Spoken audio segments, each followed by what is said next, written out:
ओम शांति। तो आज हम बात करेंगे कि मन को आग से कैसे बचाएं। बाबा ने मन की कुछ आग के बारे में कि मन कैसे परेशान रहता है इन चीज़ों को लेकर। तो बाबा ने कहा जैसे जैसे आगे समय बढ़ेगा, जैसे हमने बताया है, 4 तरीके की आग हर एक मनुष्य को परेशान करेगी। जैसे उसमें है विनाश की आग। आज आप देखेंगे हर जगह न्यूज़ चैनल या हर जगह पे विनाश विनाश की बात करी जाती है। दूसरा है विकारों की आग। जैसे जैसे ये समय आगे बढ़ता जाएगा, विकार भी आप देखेंगे, छोटी छोटी बातों पे मनुष्य लड़ जाता है और वो बात कहाँ से कहाँ पहुँच जाती है ना? ये तो एक विकार की बात है, ऐसे हर एक विकार उसमें बढ़ता चला जाता है। फिर तीसरी है देह और इससे लगाव की। बहुत सारे भाई बहनों का जब हमारे पास काउंसलिंग के लिए फ़ोन आता है तो उसमें बताते हैं कि उन्हें ऐसा लगता है कि हमारी फैमिली को कुछ ना हो जाए या हमें कुछ ना हो जाए। तो क्योंकि वो लगाव है, उस वो चीज़ परेशान करती है। और लास्ट है पश्चाताप की आग, कि जैसे कहीं किसी ने कुछ ऐसा कर दिया तो एक तो क्या होता है कि जिस समय वो किया उस वक्त वो विकारों के वश था वो आत्मा, और फिर उसके बाद जब उससे निकलना भी चाहती है तो वो पश्चाताप बहुत अंदर खाता रहता है।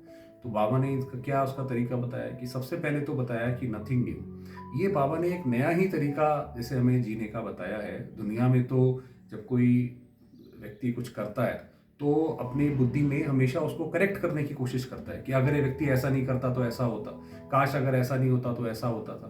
तो बाबा ने बताया कि ये ड्रामा एक्यूरेट है और इसके अंदर आपको करेक्शन करने की कोई ज़रूरत नहीं है। अपनी बुद्धि करेक्शन से फ्री कर लो। तो कहने का मतलब ये है, हमारा हमारा अगर हम इन सारी चीज़ों से बचना चाहते हैं जो बाबा ने बताया, तो उसका एक सोल्यूशन बताया बाबा ने कि नथिंग न्यू। जो चल रहा है बहुत अच्छा चल रहा है, जो हुआ बहुत अच्छा हुआ, कोई छोड़ के गया, कुछ मिल गया, कुछ आ गया, कुछ पा गया, सब अच्छा है। अपने मन को ये ज़रूर है कि अगर हम कोई काम कर रहे हैं, अगर हमें अपनी बात आगे रखनी है जिससे हम डिसएग्री करते हैं, तो बात अपनी आप ज़रूर रखिए, मगर उसके बाद जो उसका रिजल्ट होता है उसको थॉरोली एक्सेप्ट करें। तो नथिंग न्यू, ये कुछ भी इसमें गलत नहीं है। तो उससे क्या होगा कि ये जो हमारा मेंटल ट्रॉमा हमें होता है कि ऐसा नहीं हुआ, वैसा नहीं हुआ, या हमारे साथ गलत हो गया, तो वो वाली चीज़ों से हम बच जाएंगे। कि जब बाबा कल्याणकारी है, ड्रामा कल्याणकारी है, तो उसमें कुछ भी गलत नहीं हो सकता, है ना। पहली बात बाबा ने बताई नथिंग न्यू। हम भी आपको एक एग्जांपल दें, अभी हम लोगों ने सेंटर की तरफ से एक प्रोग्राम हम लोग कर रहे थे, तो उसके बाद जो पूरा टेंट लगता है, मंडप जिसको बोलते हैं, तो वहाँ पे वो सेवा के लिए प्रोग्राम होना था, मगर वो भाई ने लास्ट मिनट पे बोला कि नहीं, मेरे को यहाँ से निकलना है, मुझे कोई और काम है। एब्सर्डली ऐसा डिसीजन लिया उसने, और फिर उसके बाद वो चला गया। हमें भी उस वक्त लगा कि भाई ये कैसे ये डिसीजन लेता है। तो हमने मन को शांत करा कि नहीं भाई, ये तो नथिंग न्यू है, इसके अंदर जो भी होगा कल्याण ही होगा। तो दूसरे को जब हमने बुलाया तो उससे कम पैसों में, उससे ज़्यादा फैसिलिटीज़ में, और उससे बहुत अच्छा मंडप लगा। तो ये तो जैसे कि एक एग्जाम्पल है, ऐसे अनेक एग्जाम्पल है जो हमने भी बताया कि नथिंग न्यू में कैसे। अब अगर उस वक्त हम डिस्टर्ब हो जाए तो हम दूसरा जो एक्सप्लोर करना है वो अपॉर्चुनिटी भी नहीं कर पाएंगे, और अगर मन डिस्टर्ब रहेगा तो बाबा की भी मदद, उसमें बाबा कैसे मदद देगा। बाबा तो शांत मन में ही देता है ना, इसीलिए बाबा ने बोला है कि आप फरिश्ता बनो, आप शांत रहो, तो बाबा जिम्मेवार है। तो ये बताया बाबा ने नथिंग न्यू। फिर उसके बाद जो बाबा ने बताया विकारों की बात, उसके अंदर ये है कि हमेशा अपने आप को, हमें ये फीलिंग आए कि वास्तव में मैं आदि, उसमें आदि देव हूँ, है ना, मास्टर ब्रह्मा हूँ। हमेशा हमारे अंदर से आए कि मैं वास्तव में बहुत पवित्र आत्मा हूँ। अंदर से हमारे ये फीलिंग आए, है ना। चाहे आज के समय में ठीक है मेरी परिस्थिति थोड़ी ऊपर नीचे है, वो बात ठीक है, ऐसी कोई बात नहीं है, उसमें संगम युग है ही ऐसा, इस ड्रामा के एपिसोड में है ही ऐसा। मगर मैं आत्मा हूँ एक्चुअली में बड़ी सुपीरियर, है ना। मेरी प्योरिटी की जो दशा थी, या जो मेरी अनादि संस्कार थे, वो बहुत ऊपर है। तो ये चीज़ हमारे मन के अंदर से आए, है ना। बेशक अगर हमारे कोई ऐसे विकारों के संकल्प आते भी हैं तो उसको थोड़े समय के लिए इग्नोर करें, क्योंकि वो जो संकल्प है वो तो इन्वायरमेंट से भी आ सकते हैं, है ना। तो इसलिए अपने आप को हमेशा एक पवित्र देवात्मा के रूप में समझें। तीसरा बाबा ने बताया कि बाप ही संसार है। ये बड़ी इंपॉर्टेंट बात बाबा ने बताई है, क्योंकि हर एक आत्मा को समर्पित होने के लिए बड़ी मेहनत लगती है।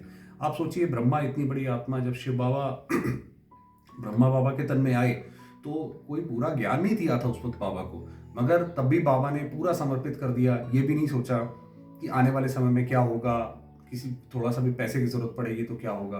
तो हमें भी बाबा की तरह चलकर ये मान के चलें कि ये सब बाबा का है, इसके अंदर हमारा कुछ नहीं है। और जब ये बुद्धि में रहता है तभी हमें जीने का भी मजा आता है। आप हमसे पूछे, क्योंकि फिर हमें चीज़ों की चिंता होना खत्म हो जाती है। तो जैसे बाबा ही हमारा संसार है, जो भी है ये बाबा का है, है ना, ये बाबा के प्रति ऑलरेडी समर्पित है, हमें अलग से कोई देने की जरूरत नहीं है। तो जिसमें बाबा ने बोला कि बाबा ये संसार है ना। और लास्ट में है कि पश्चाताप। अगर मान लीजिए, अब इसकी दो चीजें हैं, एक तो पश्चाताप का ये है कि अगर मान लीजिए कोई गलती हो जाती है हमसे, तो उसका बाद में पश्चाताप ना करें कि ऐसा हो गया वैसा हो गया। अपने आप को ये समझिए कि पश्चाताप भी अपने आप में एक विकार है ना।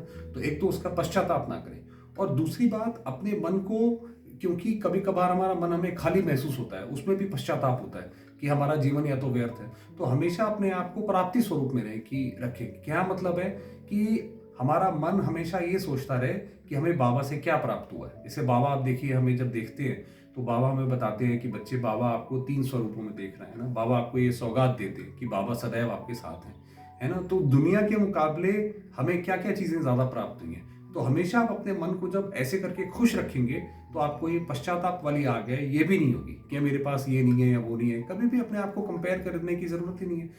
अज्ञानियों से तो बिल्कुल भी नहीं है कंपेयर करने की, क्योंकि उनकी जो ट्रेजेक्ट्री है वो बिल्कुल अलग है, हमारी जो यात्रा है वो बिल्कुल अलग है। आपको पता है, ये ड्रामा में, कल्प वृक्ष में, हर एक आत्मा का अपना एक प्लेस है ना, एक जगह है।